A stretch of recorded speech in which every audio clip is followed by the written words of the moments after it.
Ini udah kelihatan ya? Nah, udah.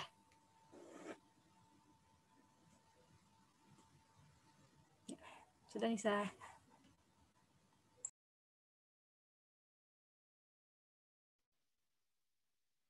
Nih, ilustrasi penjabaran dengan closing atau current method dengan kepemilikan saham P di S-nya itu 100%. P-nya itu menggunakan metode equity.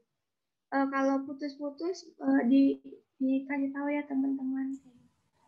Ya. Nah, soalnya itu sama kayak soal nomor ilustrasi 3. Jadi dibaca aja atau langsung aja, Bu? Oh, dijelaskan gambaran umumnya aja. Jadi singkatnya si P ini nge-akuisisi si S dengan 100% kepemilikan. Nah, dia menggunakan si S-nya itu menggunakan tadi ada keterangan fungsionalnya itu euro. Ini euro nggak sih, Bu? Pound sterling. Ini pound sterling ya Allah.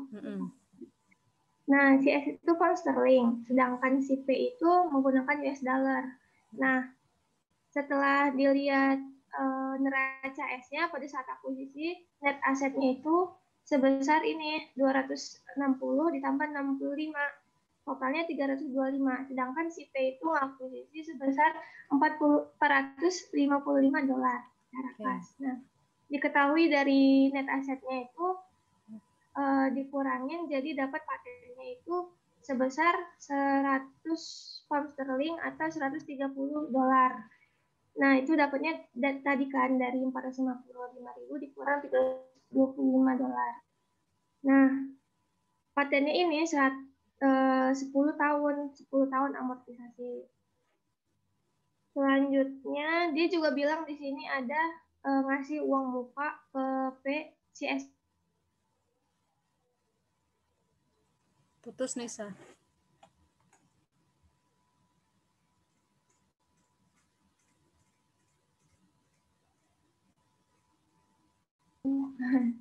Nah, terus langsung jurnalnya aja ya, Bu ya? Ya, boleh. Nah, jurnal akuisisinya itu berarti... sebelum jurnal akuisisi dong, dijabarkan dulu. Tadi kamu soalnya sempat putus, Nisa. Sampai mana, Bu, tadi? Sampai soal sebelum penjabaran pokoknya. Nah, sampai di sini nih. Oh, yang sini ya, Bu. S menyerahkan uang muka ke P. Iya. Ini udah belum, Bu? Udah. Udah ya. Sampai ketemu paten. Paten. Nah, patennya itu diamortisasi sebesar 10 tahun. Nah, amortisasinya itu seperti yang kita udah baca tadi, saya ada nulisnya. Oh, nggak ada. Berarti amortisasinya kan tadi 130 dolar patennya. Kalau di pound sterling kan itu 100 pound sterling, 100.000 pound sterling kan. Nah, cara nyari amortisasinya yang ini 12.500 itu caranya tadi kan dia si S kan fungsionalnya pound sterling, 100.000 pound sterling. Itu dibagi dengan 10 tahun dapatnya 10.000 pound sterling. Nah, karena keterangan yang tadi udah dijelasin Ibu tentang kurs untuk menjabarkan kurs laba rugi itu buat amortisasi pakainya kurs rata-rata. Nah, kurs rata-ratanya dia udah dikasih tahu di sini kurs rata-ratanya 1,25 US dollar. Nah, karena tadi 100.000 dibagi 10 tahun dapat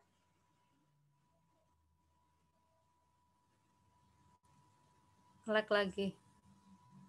Teman-temannya yang lain mungkin di kelompok 1 ada yang bisa meneruskan mungkin. Takutnya lama soalnya. Gimana, Bu? Gimana? Nisa, udah balik lagi. Oke, silakan dilanjut, Nisa. Putus-putus ya, Bu? Iya, nggak apa-apa, lanjut aja. Jadi ini 100.000 pound sterling dibagi 10 tahun dikali sama 1,25 kurs rata-ratanya. Karena dia amortisasi. Ya. Oke. Nah, dari paten itu ada juga selisih kursnya. Caranya udah ada di sini. Beginning patennya didolarkan, jadi 100.000 pound sterling dikali 1,3 dapatnya 130.000 dolar, dikurang sama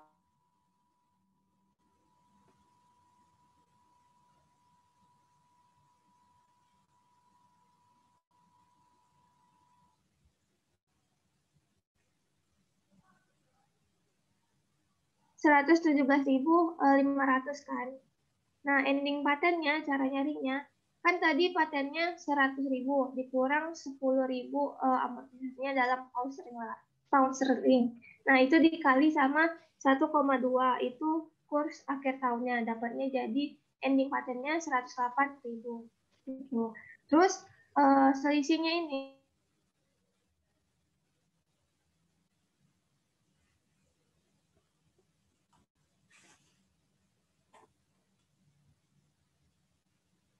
barangnya. Kemudian diputus-putus enggak ya, Bu? Iya, putus tadi, sempat putus. Selisihnya jadi accumulated OCI ya? Atau OCI ya, Nisa? Kenapa? Ya. Karena tadi paten setelah amortisasinya 117.500.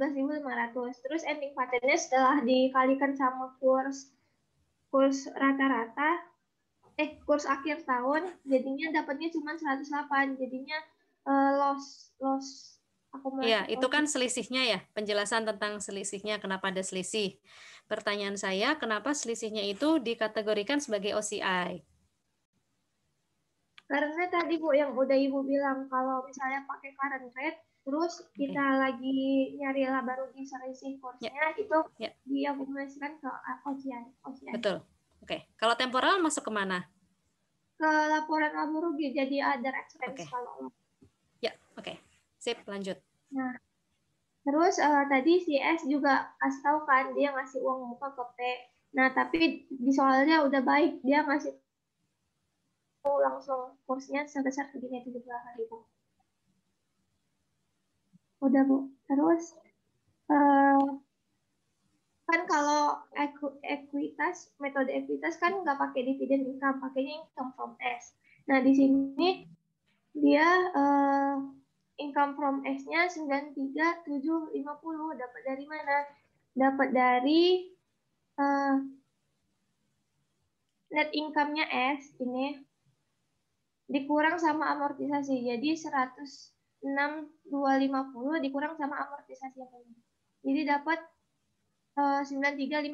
Kenapa 93.750 full? Karena S diakuisisi 100%, jadi full ke gitu. Nah, dividennya juga udah ada di worksheet-nya. Si dividen si S-nya 36.600 dan itu 100% juga. Nah, selisihnya langsung di investment buat penyeimbang investment. Oke. Ini tadi udah. Nah, ini yang ini itu gunanya untuk apa? Kan kita tadi udah translasi laporan keuangan S kan di atas. Nah, ini laporan keuangan S kan kita udah translasi dari pound sterling ke dolar. Nah, dari translasinya itu ada selisih 28.650. Dan ini tapi saya kurang tahu. Jadi menurut saya karena kreditnya sama debitnya nggak balance karena translasi ini, makanya dia ada selisih 28.650. Nah, itu memang itu selisih debit sama kreditnya. Nah, itu ya. Nah, terus diklasifikasikan ke OCI. Sebesar selisihnya. Terus ada jurnalnya ini. Tadi investment in S pada accumulated OCI 28. Udah, Bu. Oke, yang jurnal yang D? Jurnal yang mana, Bu? D, delta nih, investment in S pada paten belum dijelaskan tadi Nisa. Oh, yang ini ya, Bu ya? Ini. Ya, yang D. Tadi Belum, bukan di bawahnya, bawah. Sebelum yang F. Ya, turun lagi. Nah, di atasnya pas. Nah, ini. Ini, Bu. Nah, ini tadi sama kayak ini, Bu. Cuman karena, iya nggak sih, Bu? Keterangan jurnalnya apa tuh? Karena selisih kurs tadi kan, Bu, yang saya jelasin. Nah, karena dia pakai metode ekuitas, ya.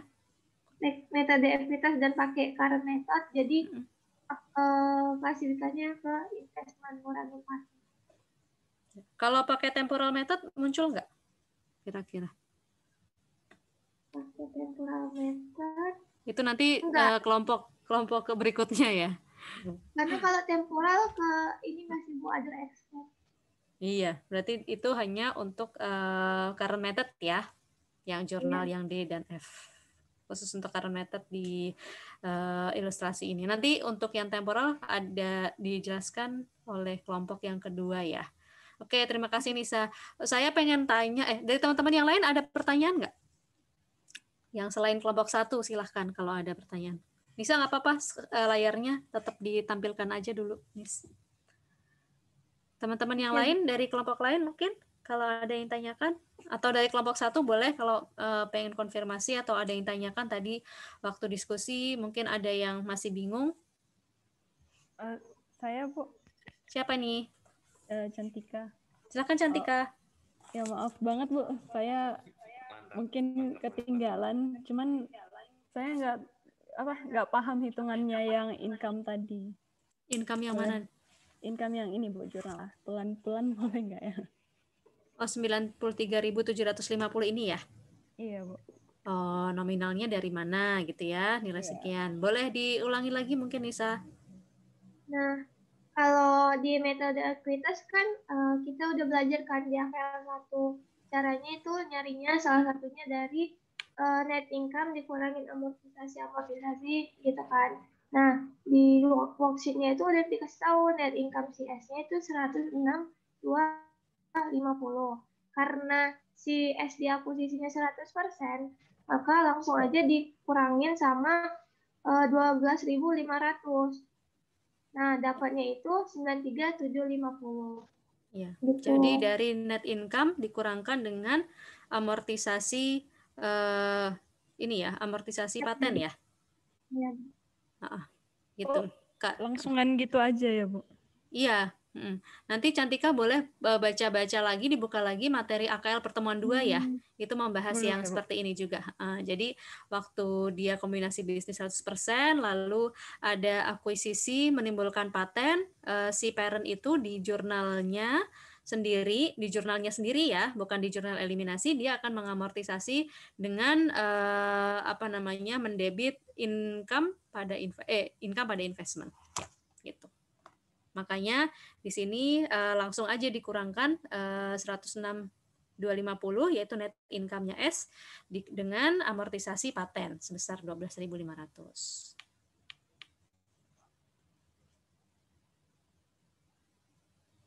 Itu ya. Oke, silakan kalau ada teman yang lain mungkin ingin ditanyakan. Kalau tidak ada, saya boleh tanya ya. Nanti selain Nisa yang jawab ya, teman-teman lain di kelompok 1. Nisa tolong boleh ke atas di tabel penjabaran, tabel translasinya.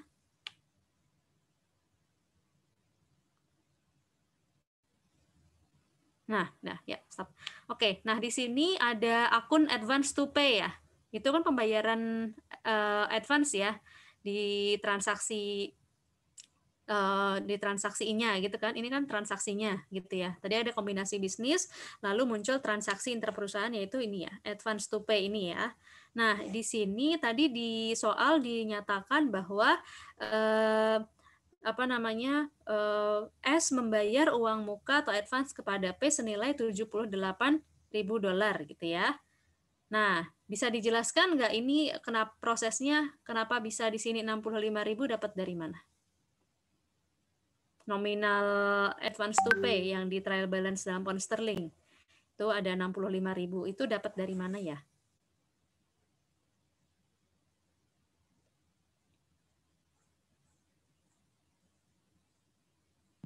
Mau coba jawab, Bu? Silakan Angel. Jadi kan dia itu bayarnya $78.000. Terus di tabel yang udah Ibu lihatkan tadi, kalau non monetary income itu pakainya closing atau current rate. Jadi closing atau current rate-nya itu kan 1,2. Oke. Jadi dapatnya 65.000 gitu. Oke. Jadi 78.000 dibagi 1,2 gitu, Angel. Iya, Bu. Oke. Ya, betul ya. Jadi di situ 65.000. Nanti kalau terima kasih Angel. Jadi nanti di ilustrasi yang berikutnya mungkin akan dijelaskan ke kelompok 2. Itu sebetulnya mirip dengan ilustrasi yang dijelaskan sama kelompok 1 ini.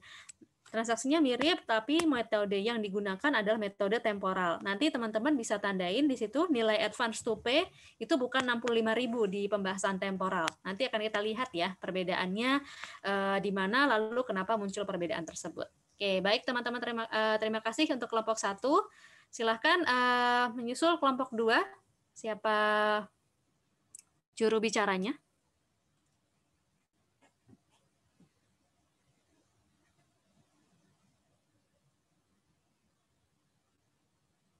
Kelompok 2, halo. Kelompok 2 ini ada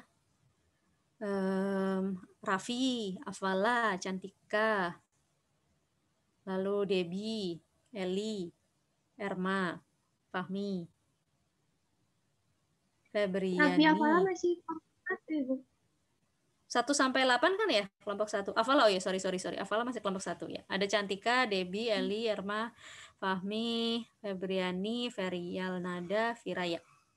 Silakan, siapa yang mau jadi juru bicaranya?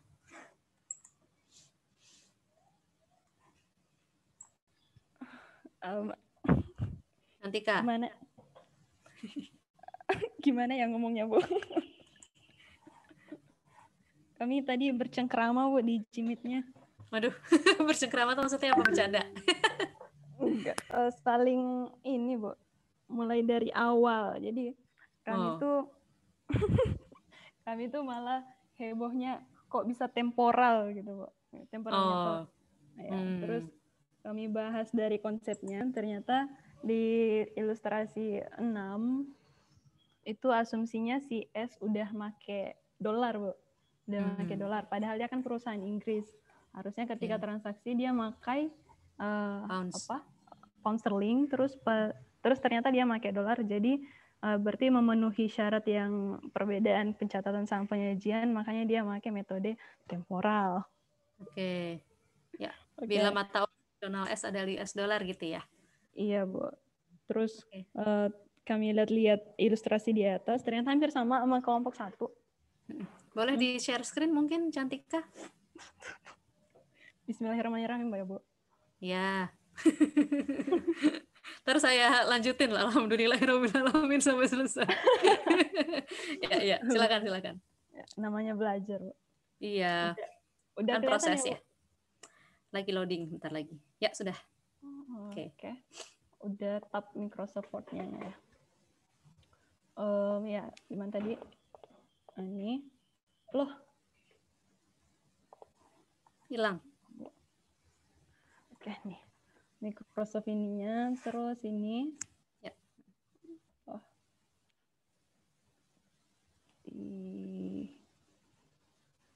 Ini dari ilustrasi 5 udah pakai temporal method.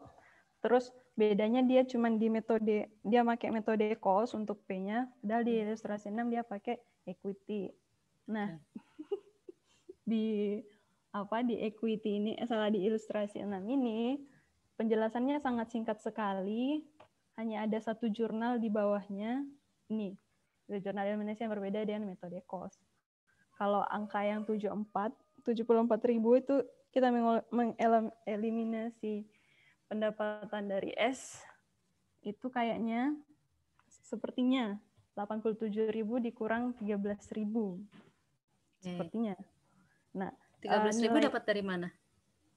Itu depresiasi expense-nya, Bu. Iya. Depre expense dari mana? Nah, itu, Bu. Ini nih, tuh yang di bawah tadi tuh. Bu. Turun. Oke. Di sini ke atas, Deng. Atas. Oh, di atas. Atas lagi. Naik lagi. Belum ada ya. Ke bawah deh, ke bawah. Halaman 12, Bu. Halaman 12, oke. Iya, yang bawah. Nah, ini dia tuh. Halaman 12. Halaman 12. Cantika. 12. Nah, ini nih. Besarnya amortisasi paten dihitung sebesar iya. Ini adalah uang selisih pas dia beli dalam mata uang dolar dibagi dengan masa patennya, yaitu 10 tahun, 13.000. Jadi pada akhir tahun ada depresiasi expense selama setahun penuh, yaitu 13.000 dikurang dengan net income-nya. Tidak dikalikan kepemilikan karena beliau sudah 100%. Baik. Hanya ada lagi? itu, Bu. Saya daripada saya ngambil waktu, Bu, padahal mungkin Ibu boleh memberikan ilmu yang lebih bermanfaat. Saya akhiri ya, Bu. Waduh nih kelasnya bagus banget nih. Oke. Boleh, terima kasih Cantika dan kelompok 2. Saya izin share screen ya. Ya, Bu. Makasih banyak pengertiannya, Bu. Ya, sama-sama. Oke, baik, saya berarti di ilustrasi yang ke itu ya. Saya share screen. Oke, di sini penjabaran atau translasi menggunakan temporal method tadi seperti yang sudah dijelaskan Cantika dari kelompok 2, alasan menggunakan temporal method. Nah, untuk soalnya sendiri itu sama dengan soal kelompok 1 ya, yang pertama tadi dijelaskan sama Anissa. Lalu pembedanya itu adalah memakai metode yang lain gitu ya. Nah, di sini harusnya ini ya.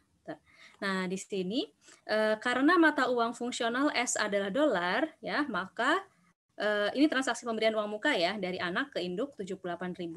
Nah, di sini karena mata uang fungsional dari si anak adalah dolar, di mana dia sama dengan mata uang yang digunakan dalam bertransaksi, maka transaksi ini bukanlah transaksi dalam mata uang asing.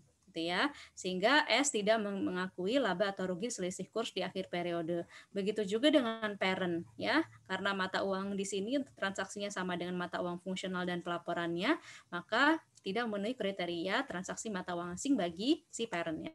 Oke. Nah, ini yang tadi dijelaskan untuk penghitungan diferensialnya yang di sini ya, paten 130.000, kemudian masa manfaatnya 10 tahun gitu ya, maka di sini amortisasi per tahunnya itu adalah 13.000. Kemudian penghitungan paten akhir tahun ada dari paten awal dikurangkan dengan paten selama 1 tahun dikali dengan 1,3. Ingat di sini adalah kita menggunakan metode temporal. Nanti silakan teman-teman bisa lihat sendiri di referensi kurs yang digunakan ya, untuk paten akhir tahun tadi seperti yang sudah saya sebutkan di awal.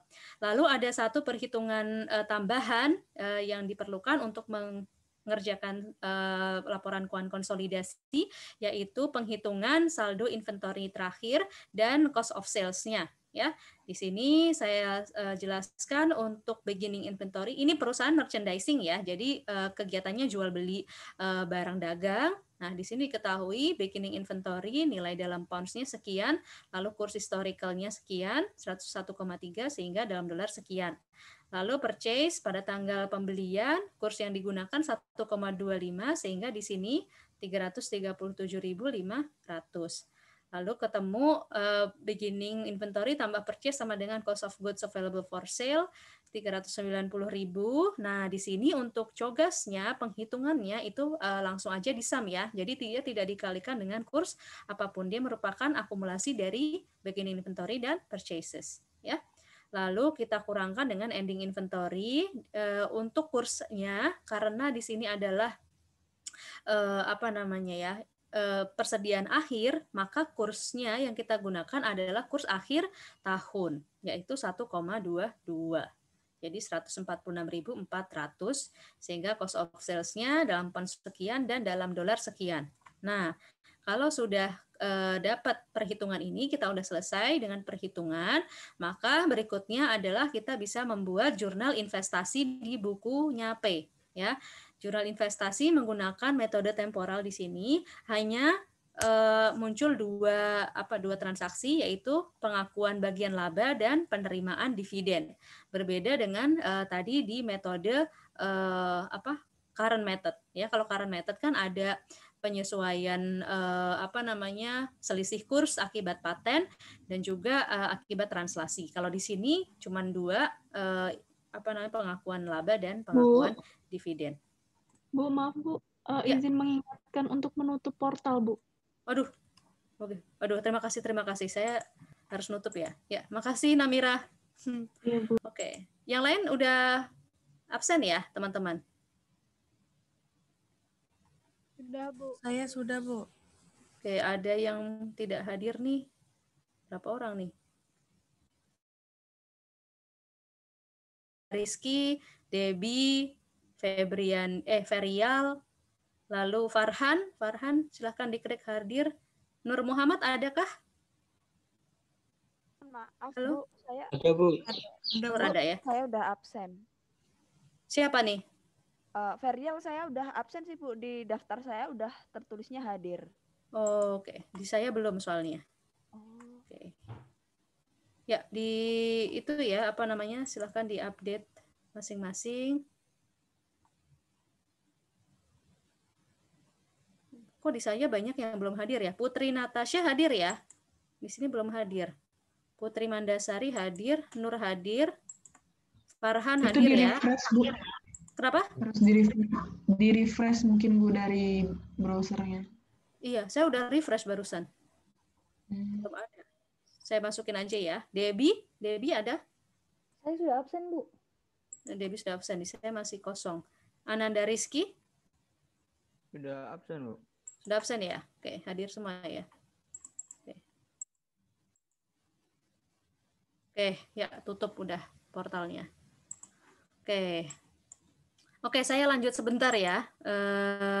Nah, sehingga di sini saldo akhir investasinya adalah 492.400. Nah, untuk penjabaran dari trial balance dari mata uang pound sterling ke dolar, teman-teman untuk masing-masing akun di sini saya sudah kasih keterangannya. Jadi sesuai dengan referensi ya. Silahkan diperhatikan juga keterangannya supaya nanti teman-teman nggak bingung waktu ngisi kurs. Karena biasanya kalau di soal kursnya nggak dikasih tahu. Jadi kalian translasi sendiri. Kalian harus tahu kurs mana yang digunakan, gitu ya. Tadi di sini ada cost of sales. Nah, di sini ditulisnya historical, itu karena kita dapatnya dari penghitungan di sini ya. Jadi dia merupakan perhitungan, bukan dari penjabaran. Oke.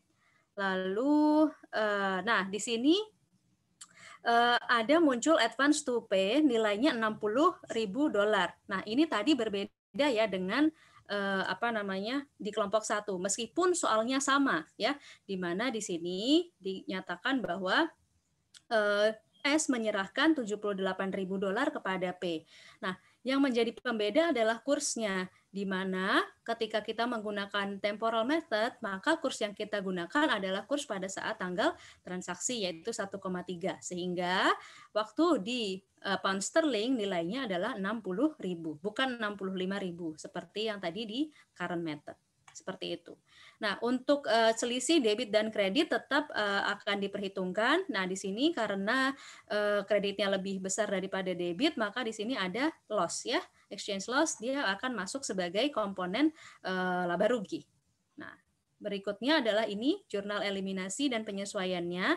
Tadi sudah dijelaskan yang bagian di sini, yang bagian B, lalu C, dan D ini tidak ada yang khusus, hanya eliminasi akun resiprokal, yang B ini terkait kombinasi bisnis, lalu yang C ini terkait amortisasi, dan yang D ini akibat transaksi intercompany advance ya. Seperti itu. Untuk keterangan kertas kerjanya seperti yang ada di buku teman-teman masing-masing. Seperti itu yang saya sampaikan. Mungkin perbedaannya tadi yang utama adalah yang